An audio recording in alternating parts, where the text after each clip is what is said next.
Hello guys. How you doing? Hey, Bolivar. You good? You don't need to film me, it's okay. That's it. I know you're gonna use it. Come on, man. We'll get you. 앞서 보여드린 영상과 같이 오늘 토트넘 훈련장에서 포착된 에릭 다이어의 폭탄 발언이 화제입니다. 다이어는 전 세계 국가들의 A매치가 끝나고 소집된 토트넘 훈련장에서 트레이닝 모습을 찍기 위해 촬영하고 있는 토트넘 관계자를 향해 내 영상을 찍지 마라. 어차피 사용하지도 않을 영상을 왜 계속 찍고 있냐는 뉘앙스에 매우 심기가 불편해 보이는 발언을 했습니다. 포스테코글루 감독이 새롭게 토트넘에 부임하면서 기존의 주장단이었던 자신과 요리스를 철저하게 스쿼드에서 배제시켜버리고 손흥민, 메디슨, 로메로로 이어지는 완전히 새로운 주장단을 구성하며 지난 프리미어리그 8라운드가 진행될 동안 그라운드에서 단 한 발자국도 뛰지 못하는 눈물나는 상황에 직면해 있습니다. 실제로 에릭 다이어는 이번 시즌이 시작되고 자신이 철저하게 배제될 것을 알고 있었던 것으로 전해지고 있는데요. 미키 반더벤과 로메로에 이은 세 번째 옵션의 센터백으로 활약이 예상되었지만 반더벤과 로메로가 전혀 부상을 당하지 않으면서도 프리미어리그 최고 수준의 수비 활약을 펼치자 아예 에릭 다이어는 출전 기회조차 부여받고 있지 못하고 있습니다. 또한 전해지는 몇몇 토트넘 선수들의 장면에서 에릭 다이어가 주장단 직무를 상실하면서 동시에 토트넘 선수들과의 관계 또한 끊어진 것으로 보인다는 뉴스가 전해졌습니다.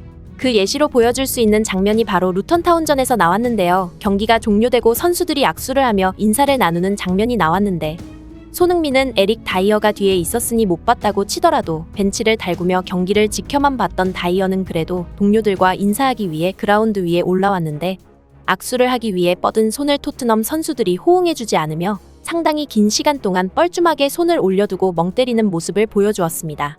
이를 본 축구 팬들은 다양한 반응을 보이고 있는데 주장단에 속해 있던 에릭 다이어의 저런 나약해진 모습을 보니 마음이 아프다. 불쌍해서 못 보겠으니 얼른 토트넘에서 나갔으면 좋겠다. 경기 중에 어이없는 수비를 수시로 보여주며 전 세계 저혈압 환자의 토트넘 팬들을 고혈압 환자로 탈바꿈시켜주고 뒷목을 잡게 만든 다이어이지만 막상 팀 내에서 설 자리를 잃은 것을 보니 불쌍하긴 하다. 다이어는 잉글랜드 국적의 선수이지만 유소년 시절을 포르투갈 스포르팅에서 보낸 이유로 인해 잉글랜드 홈그로운 이점이 없는 당혹스러운 선수이다. 다행히 자신을 길러준 스포르팅에서 진심으로 다이어의 영입을 고려하고 있다는 뉴스도 나오고 있는데 토트넘에서 안타까운 모습을 더 이상 지켜보기 마음 아프니 제발 팀을 떠나주었으면 좋겠다. 라는 반응을 보이고 있습니다. 사실 다이어는 그의 수비 실력과는 별개로 손흥민 선수와 한국 팬들에게 이쁜 짓도 아주 정말 가끔 보여주기도 했는데요. 지난 21-22 시즌 손흥민과 리버풀의 모하메드 살라의 득점왕 경쟁이 매우 치열하던 프리미어리그 마지막 38라운드 노리치 시티와의 경기에서 에릭 다이어는 손흥민의 슈팅을 신들린 선방으로 막아내던 노리치의 팀쿨을 골키퍼에게 다가가 살라한테 선물 받기로 계약했어? 살라가 너한테 뭐 준대? 라고 하며 손흥민의 슈팅을 막아내던 상대 골키퍼에게 화를 내는 모습이 나오기도 했습니다.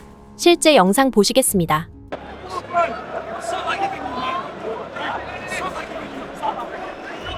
이 장면 이후부터 손흥민이 노리치전의 멀티골을 폭발시켰고 축구 팬들은 이 장면을 보며 당시 경기에서 모두가 손흥민의 득점왕 등극을 위해 많은 도움을 줬는데 눈치 없는 노리치 골키퍼가 평소에는 잘 보여주지 않던 슈퍼세이브를 연달아서 보여줬었다. 다행히 다이어가 눈치 좀 챙기라고 한 소리 했기 때문인지 이어서 실점하며 공동 득점왕이지만 손흥민과 살라는 프리미어리그 득점왕에 오를 수 있었던 것 같다. 라는 반응을 보이기도 했습니다. 실제로 델레알리가 얼마 전 어린 시절 겪은 가정폭력과 약물 문제로 인해 토트넘에서 어려움을 겪던 시절에 가장 큰 도움을 준 선수로 손흥민과 에릭센 그리고 에릭 다이어를 뽑기도 했습니다. 특히 에릭 다이어는 굉장히 높은 수준의 질책을 자신에게 해줬다고 고백하며 그래도 주장단 역할을 아예 안 하고 있었던 것은 아니구나 하는 생각을 들게 해주었습니다. 하지만 이런 모습은 아주 잠깐이며 그동안 다이어가 해온 수비 실력과 행실을 보면 좋은 생각만 드는 것은 아닌데요. 실제로 손흥민과 다른 토트넘 선수와의 트러블은 몸싸움 직전 상황까지 펼쳐졌던 골키퍼 요리스와의 언쟁을 떠올리시는 분들이 많겠지만 경기 중 다이어와 손흥민도 트러블이 자주 있었습니다. 경기 중 중계 카메라에는 잡히지 않았지만 지금 보시는 화면과 같이 팬들이 촬영한 경기 중 상황에서 손흥민이 적극적으로 수비에 가담하지 않자 같은 팀 동료임에도 불구하고 고함을 질러대며 손흥민에게 분노를 표출하는 장면이 나오기도 했는데요. 축구 팬들은 이 장면을 두고 에릭 다이어나 요리스 골키퍼나 왜 자신들이 수행해야 하는 수비 포지션에 대해서 손흥민이 가담하지 않는다고 화를 내는 것인지 전혀 이해할 수 없다. 손흥민은 다른 프리미어리그 공격수들 중에서 상대적으로 수비 가담 횟수가 많은 공격수인데 자신들이 실수하거나 수비에 성공하지 못한 경우 손흥민이 실제로 잘못했다기보다는 그냥 분노를 표출할 상대를 찾는 것 같다. 손흥민이 온순한 성격이라 그냥 참고 있는 것이지 해리케인이나 요리스 같은 선수들을 상대로는 절대로 저런 모습을 보여주지 않는다. 강자에겐 약하고 약자에게는 한없이 강한 강약약강의 표본 같은 선수다. 라는 반응을 보였습니다. 실제로 에릭 다이어는 해리케인보다 토트넘 구단 내부 분위기를 경직시키는데 매우 큰 악영향을 준 것으로도 현지에서 유명합니다. 얼마 전 손흥민이 해트트릭을 기록한 벌리와의 경기에서 토트넘 팬들은 파페 사르의 행동에 대해 집중 분석해냈습니다. 사르는 손흥민이 최근 토트넘에서 가장 잘 챙겨주고 싶은 귀여운 선수라고 인터뷰한 적이 있을 만큼 어떻게 보면 많이 해맑고 천진난만한 모습을 보여주는 어린 선수입니다.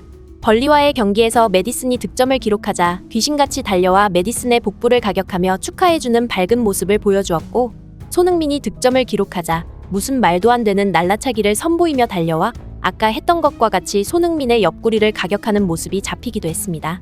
이와 매우 대조되는 장면으로 토트넘 현지 팬들은 에릭 다이어와 사르의 대화 장면을 뽑았는데, 다이어가 웃음기 하나도 없는 얼굴로 사르에게 다가가 경기 중 사르의 움직임과 전술에 대해 지시하는 장면이 나왔는데요. 사르는 매우 풀이 죽은 모습으로 다이어의 얘기를 듣고 있으며 이후에는 고개를 한번 까딱하며 뭔 소리 하는 건지 모르겠다는 반응을 보였습니다.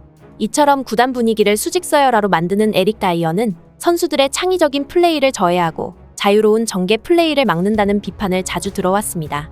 실제로 손흥민이 주장을 맡으며 파페 사르와 장난치는 장면이 카메라에 자주 잡혔는데, 다이어에게 혼나던 사르는 온데간데 없고 손흥민과 해맑게 웃으며 심지어 주장인 손흥민을 장난으로 때리기까지 하며 굉장히 친한 모습을 보여주었고, 이 모습에 세네갈 축구 팬들도 손흥민을 다시 보게 되었다는 뉴스 기사까지 나오기도 했습니다. 이처럼 토트넘이 이번 시즌 미친 듯한 상승세를 보여주는 데는 손흥민이 주도하고 있는 자유분방한 토트넘의 구단 분위기가 큰 역할을 하고 있으며, 축구는 감독 노름이라는 축구 전문가들의 명언에 이어서 주장 한 명이 팀에 어떻게까지 긍정적인 영향을 끼칠 수 있는지 보여주는 올바른 예시로 소개되고 있습니다. 한편 토트넘의 다음 9라운드 경기인 풀럼전에서 다이어가 선발 출전할 것이라는 예상이 나오고 있습니다. 다름 아닌 현재 토트넘의 주전 센터백인 로메로가 아르헨티나 A매치에서 발목 염좌 부상을 당했기 때문입니다.